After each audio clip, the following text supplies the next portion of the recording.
Channel میں خوش آمدید۔ آج کے موضوع میں معروف اسلامی تاریخ کے دو بڑے نمونے حضرت ابوبکر رضی اللہ تعالیٰ عنہ اور حضرت عمر رضی اللہ تعالیٰ عنہ کی زندگی کو چھونے والے موقع کا ذکر ہے۔ حضرت ابوبکر رضی اللہ تعالیٰ عنہ کی فوراً اسلام قبول کرنے کی حیران کن کہانی اور حضرت عمر رضی اللہ تعالیٰ عنہ کی متعصبانہ فکر اور متاثر کن تبدیلیوں کا پس منظر ہے۔ رسول اللہ صلی اللہ علیہ وآلہ وسلم نے فرمایا کہ میں نے جس کے سامنے بھی اسلام کو پیش کیا تو انہوں نے کچھ نہ کچھ تردد کا اظہار کیا، مگر ابوبکر کا معاملہ مختلف تھا۔ ان کے سامنے جب میں نے اسلام کی دعوت پیش کی تو انہوں نے کسی شبہ یا تردد کا اظہار نہیں کیا، بلکہ فوراً ہی اسلام قبول کر لیا۔ حضرت ابوبکر رضی اللہ تعالیٰ عنہ اپنی اسی صفت کی بنا پر الصدیق کہے گئے۔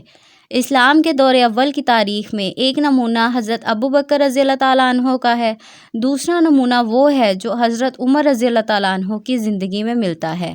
حضرت عمر رضی اللہ تعالیٰ عنہ نے پہلے اسلام کی سخت مخالفت کی، اس کے بعد ایک وقت ایسا آیا جب کہ انہوں نے اپنے رویے کو بدلنے کا فیصلہ کیا اور شرح صدر کے ساتھ اسلام قبول کر لیا۔ یہ دو علامتی نمونے ہیں، یہ دونوں رہنما نمونے کی حیثیت رکھتے ہیں۔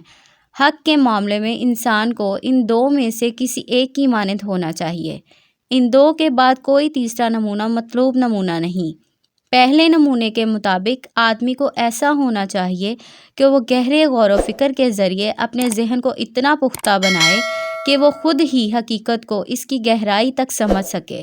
وہ فکری اعتبار سے خود یہ اہلیت رکھتا ہو کہ شک و شبہات کے پردے کو پھاڑ سکے اور غیر متعلق بحثوں میں الجھے بغیر چیزوں کو ان کی اصل صورت میں دیکھ لے۔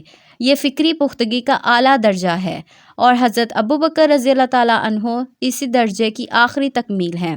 دوسرے نمونے کے مطابق آدمی کو متعصبانہ فکر اور بے اعترافی سے آخری حد تک پاک ہونا چاہیے۔ اس کو نفسیاتی پیچیدگیوں سے اتنا خالی ہونا چاہیے کہ جب بھی دلیل کی زبان میں اس کی کسی کوتاہی کی نشاندہی کی جائے تو وہ فی الفور اس سے باخبر ہو جائے اور کسی ہچکچاہٹ کے بغیر اپنی غلطی کا اعتراف کر لے۔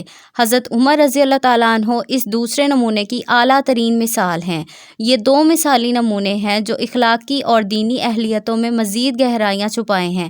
یہاں ان دونوں کی زندگیوں سے ہمیں یہ سبق ملتا ہے کہ حق کے لیے کیسے قربانیاں دی جاتی ہیں اور ایک مسلمان کی زندگی میں کس طرح تغیرات آ سکتی ہیں۔